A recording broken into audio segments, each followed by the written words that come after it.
This is IGN. After a long wait, thumbs up. This is your IGN review of Gladiator II by Tom Jorgensen. It's surprising that prolific director Ridley Scott has only made 4 sequels in his long career: Hannibal, Prometheus, Alien Covenant, and now Gladiator II.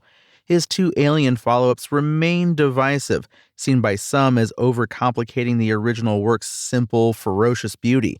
Gladiator II does not burden itself with overcomplication. In fact, it's a pretty simple restaging of Gladiator's tale of political upheaval seen through the eyes of a warrior. But as history has shown time and again, the classics can always hit home when staged with verve. Gladiator II is incredibly light on its feet, thanks in no small part to an enthusiastic cast. The modern polish Scott puts on the historical action framework he nailed 2 decades ago makes this sequel no one asked for a real champion blockbuster. Like Maximus Decimus Meridius before him, exiled heir Lucius, played by Paul Mescal, finds himself in Roman custody and forced to engage in gladiatorial combat.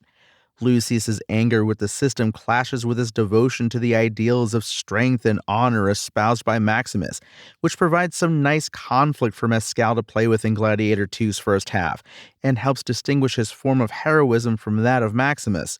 He enters the arena seeking revenge on Acacius, played by Pedro Pascal, a popular general who has conquered Lucius's current homeland.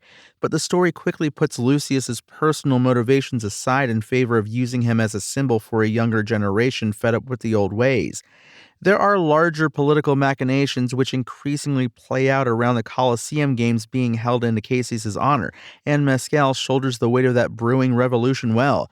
He lets just enough humility and charm shine through in the early scenes, and by the time the character becomes more of a vessel for Gladiator II's thoughts on leadership, he feels worthy of the mantle.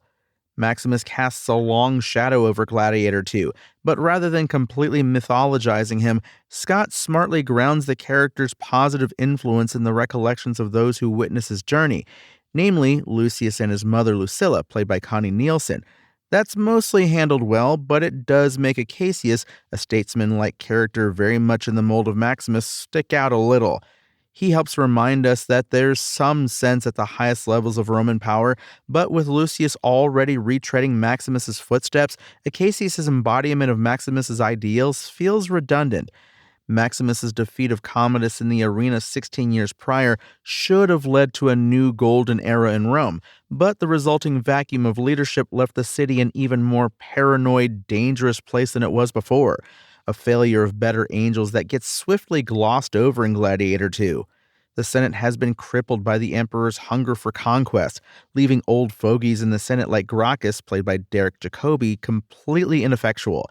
But Lucilla has found her steel in the years since Maximus' sacrifice, paying for her brother Commodus' hobbling of Rome by staying close to the levers of power and advocating for justice. With that idealism and the price she's willing to pay in service of it, Nielsen adds a lot of depth to a character who felt relatively extraneous last time out. Gladiator II strikes a winning balance between its palace intrigue and the action of the games, and Scott maintains a breezy pace through the 2.5-hour runtime. The arena scenes that serve as the movie's steady heartbeat tend to put a little more emphasis on size over substance. Armed with 20-plus years of VFX advancements, Scott floods the zone with larger-than-life spectacle.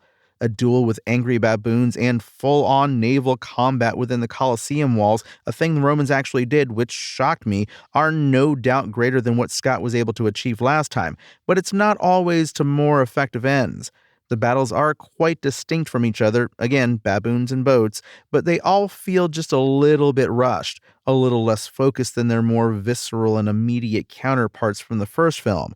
Gladiator II's one-on-one encounters, like a simple sword fight Lucius is forced into at the behest of the emperors, often wind up feeling more impactful than, say, a CG rhino barreling around the arena floor.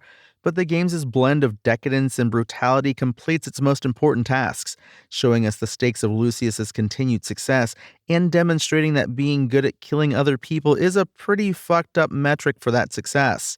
Gladiator II finds strength and honor in the well-worn armor of its predecessor. Paul Mescal is adept in the belabored hero role, going toe-to-toe with not only the delightfully deranged Joseph Quinn and Fred Heckinger, but also with Denzel Washington, whose mercurial macroness practically screams, "Are you not entertained?" at the audience every second he's on screen. Ridley Scott balances Gladiator II's action and drama admirably, and even though he's treading familiar ground, Scott's at least willing to loosen up the tone in a way that gives Gladiator II its own identity. The shadowy political battle for Rome's fate may prove more reliably entertaining than the fantastical showdowns in the Colosseum, but both underline the importance of bravery and temperance in the face of turbulent times. They do so in the way only blockbuster cinema can, with a bunch of swords and sandals dudes working together to avoid death by giant rhino while a brain-rotted emperor with a monkey on his shoulder howls from the best seats in the house. Gladiator II's IGN score? 8. Thanks for listening to IGN. My name is Tony Jackson, and for the latest Gladiator II updates, visit us at IGN.com.